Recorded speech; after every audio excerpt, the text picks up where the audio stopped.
BMS academy में आपका स्वागत है।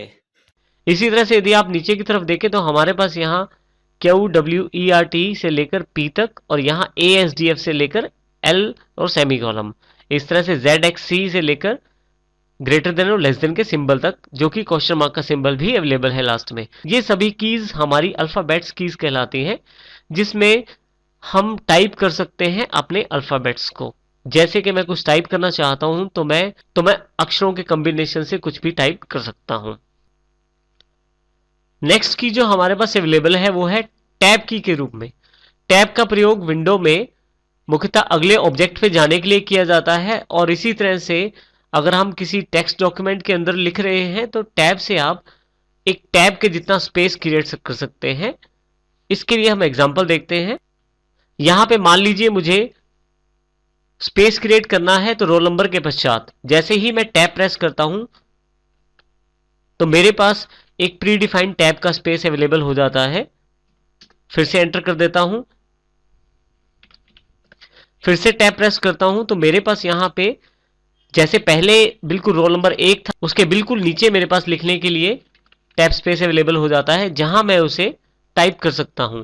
तो यहां यदि आप देखें तो इन दोनों के बीच का अंतर बिल्कुल सेम रहता है टैब के साथ। यदि आपके पास विंडो एक्सप्लोरर ओपन है तो आप यदि टैब को प्रेस करते हैं एक बार तो आप देखेंगे कि इसमें जो सिलेक्शन है वो यहां से हट के यहां पे आ गया है फोकस। फिर से टैब प्रेस करता हूं तो अब की बार ये लाइब्रेरी सिलेक्शन में आ गई है।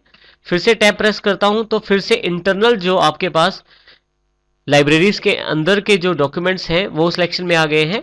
और इस प्रकार से आप टैब दबाकर बारी बारी से अलग अलग आइटमों को सिलेक्ट कर सकते हैं, जिसमें आप कीबोर्ड का प्रयोग करते हैं सिलेक्शन में। इस प्रकार से टैब आप विंडो एक्सप्लोरर में प्रयोग कर सकते हैं। नेक्स्ट ऑप्शन हमारे पास है कैप्स लॉक बटन के रूप में। कैप्स लॉक का अर्थ बड़े लेटर्स में लिखना है। यदि मैं कैप्स लॉक प्रेस कर देता हूं तो यहां पे मेरे पास कैप्स लॉक की जो लाइट होती है वो ऑन हो जाती है, और जो ये मुझे इंडिकेट करती है कि कैप्स लॉक ऑन है। अब की बार जो भी मैं लेटर्स लिखता हूं इनमें से मेरे पास सभी लेटर्स बड़े अक्षरों में आएंगे। सपोज करें मुझे फिर से छोटे अक्षरों में लेटर चाहिए तो मैं कैप्स लॉक को फिर से प्रेस करता हूं, जिसके साथ ये कैप्स लॉक की लाइट ऑफ हो जाएगी, और साथ ही मेरे पास अब जो टाइप करूंगा वो छोटे अक्षरों में टाइप होगा। इसी तरह से नेक्स्ट हमारे पास है कंट्रोल अल्टर। देखिए यहां पे अल्टर और कंट्रोल दूसरी तरफ भी दिए हुए हैं, और ये एक विंडो बटन है जो दोनों तरफ दिया हुआ है। यहां पे कंट्रोल अल्टर जो है इन दोनों का प्रयोग मुख्यतः शॉर्टकट कीज के रूप में किया जाता है। कंट्रोल और अल्टर कीज के साथ शॉर्टकट अवेलेबल रहते हैं विभिन्न सॉफ्टवेयर्स के अंतर्गत। तो जब भी मैं कंट्रोल प्रेस करता हूं या अल्टर प्रेस करता हूं तो उसके साथ कुछ पहले से प्रदान किए गए की कॉम्बिनेशंस के साथ मैं शॉर्टकट चला सकता हूं। इस प्रकार के शॉर्टकट्स को देखने के लिए हम उदाहरण के लिए माइक्रोसॉफ्ट वर्ड का प्रयोग करते हैं।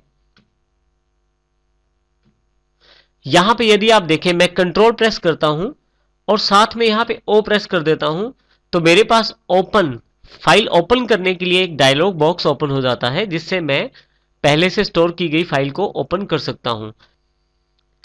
इसी तरह से यहां पे यदि मैं यहां फॉन्ट ऑप्शंस पे जाऊं तो जैसे ही माउस बी पे रखता हूं तो देखिए यहां शॉर्टकट की जानकारी दी जाती है, जिसमें बोल्ड के साथ लिखा गया है Ctrl+B, जो ये जानकारी देता है कि इस कमांड को चलाने के लिए कंट्रोल के साथ आप बी लेटर का प्रयोग करेंगे तो ये कमांड आपके पास अवेलेबल हो जाएगी। इसके लिए मैं कुछ टेक्स्ट सेलेक्ट कर लेता हूं, कीबोर्ड पे कंट्रोल प्रेस करके रखता हूं, साथ ही बी प्रेस कर देता हूं तो देखिए यहां ये कमांड इंडिकेशन में आ गई है, अप्लाई हो गई है, और साथ ही यहां पे मेरे पास जो टेक्स्ट है वो बोल्ड हो गया है। फिर से कंट्रोल प्रेस करके रखता हूं, फिर से बी दबा देता हूं तो मेरे पास ये कमांड फिर से हट गई है। तो इस तरह से शॉर्टकट्स में कंट्रोल का प्रयोग किया जा सकता है। इसी तरह से जैसे ही मैं अल्टर को प्रेस करता हूं कीबोर्ड पे, मेरे पास यहां कुछ लेटर्स और कुछ नंबर्स अवेलेबल हो गए हैं। देखिए यहां जैसे FHNP ये जानकारी देते हैं कि इन लेटर्स के साथ अल्टर का प्रयोग करने पर ये मेन्यू अवेलेबल हो जाएगा। जैसे कि मैं जैसे ही ऑल्ट के साथ F प्रयोग करता हूं तो मेरे पास फाइल का ऑप्शन अवेलेबल हो गया है। उसके साथ ही यदि आप दोबारा देखें तो फिर से शॉर्टकट अवेलेबल है, जैसे सेव के लिए S, सेव एज के लिए A, ओपन के लिए O और क्लोज के लिए C। इस तरह से सभी के साथ एक एक लेटर अवेलेबल हो गया है। इसका अर्थ है मुझे अगर फाइल खोलनी है तो मैं अल्ट के साथ O का प्रयोग करूंगा तो मेरे पास फाइल ओपन के लिए एक डायलॉग बॉक्स अवेलेबल हो जाएगा। तो इस प्रकार से कंट्रोल और अल्टर का प्रयोग करके हम शॉर्टकट कीज का प्रयोग कर सकते हैं। कुछ शॉर्टकट्स कंट्रोल और अल्टर दोनों के साथ मिला के प्रयोग की जाती हैं।